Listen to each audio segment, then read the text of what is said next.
sinasabi mo? And what are you doing here? Hindi po ba inappropriate na makipagrelasyon sa iba when you're still committed to someone else? Sige. Bakit naman mangyayari? Dahil kasal ka pa rin sa akin. How are you? My dear scheming wife. Tony? Bakit parang nakakita ka ng multo? Hindi ka dapat nagugulat dahil matagal mo nang alam na hindi ako patay. Surprise! What are you talking about, Tony? Tumigil na kayo. Alam ko na ang lahat. Mula sa pagtago nyo kay Daddy sa amin hanggang sa insurance money na sinolo nyo. Ngayon, kayo naman ang gugulatin ko. That's not true. Nagsisinungaling ang mga yan. This is a setup para siraan ako. Charlie, do something! Relax. Bakit? Please, pwede ba umalis na kayo? Kasi lahat naman ng mga false accusations nyo, haharapin naman namin yan sa korte. Pero, I don't think this is the right place and right time para i-discuss yung mga ganyang bagay. So please, leave. Hindi ako alis hanggat hindi ako tapos maningil. Kung kinaya-kaya niyo yung mga anak ko, ibahin niyo ako. Maglabasan na tayo ng katotohanan. Tony, hindi mo na ba ako mahal? Bakit mo kailangan gawin sa akin to? Mas mahal ko ang mga anak ko.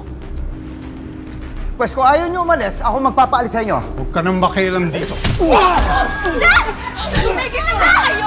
Darling! Charlie! Dad!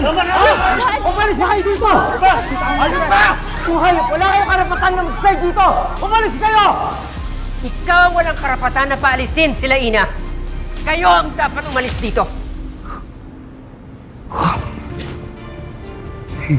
Wow.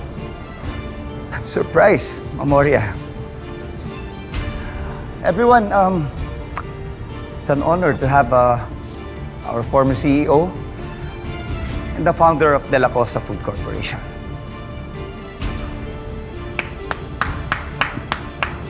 Palakpakan naman natin siya. Memoria, may tatanong na ako. Mukhang kaya kayo napunta rito Parang nakalimutan niyo yatang inumin yung medication niyo. If I'm not mistaken, di ba meron kay Alzheimer's? Kaya siguro nakalimutan niyo na. Nabinenta na sa akin ng apo niyo, to si Joanna De La Costa, ang lahat ng shares ng company. So, technically, legally, I'm the owner of this company. No, Tito Charlie. Yeah. Paano naman mapupunta sa inyo? Fake yung deed of donation na pinakita niyo sa korte, hindi ba? So invalid yung transaction. Diba? Shut up, loser. Pigilan mo na kami. Ikaw ang tumigil, Charlie. Pistado ka na. Napatunayan na ng korte na fake ang deed of donation mo. Ako pa rin ang may karapatan dito. Kaya, umalis na kayo. So, gusto niyo maniwala ako sa mga sinasabi niyo? Sa katulad niyo may Alzheimer's? Everyone, kayo ba, maniniwala ba kayo dito sa sinasabi ng matandang to? I'm Attorney Gabby Concepcion, counsel for Madame Oria de la Costa. The court has conclusively found that the deed of donation presented by Attorney Charlie Abrigo is a fake. It's a sham. Therefore, the underlying donation is non-existent, invalid, null and void from the very beginning. At dahil walang bisa ang deed of donation na yan, walang bisa din ang pagbenta ng shares ni Joanna dahil hindi naman sa kanya. One cannot sell what one does not own.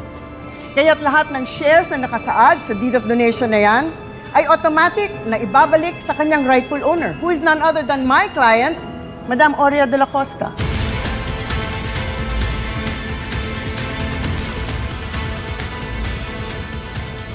Naiintindihan mo naman yun, di ba?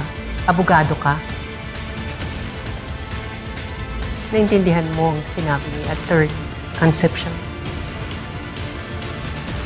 Ako pa rin ang may karapatan dito. Kaya, pwede na kayo umalis. Please.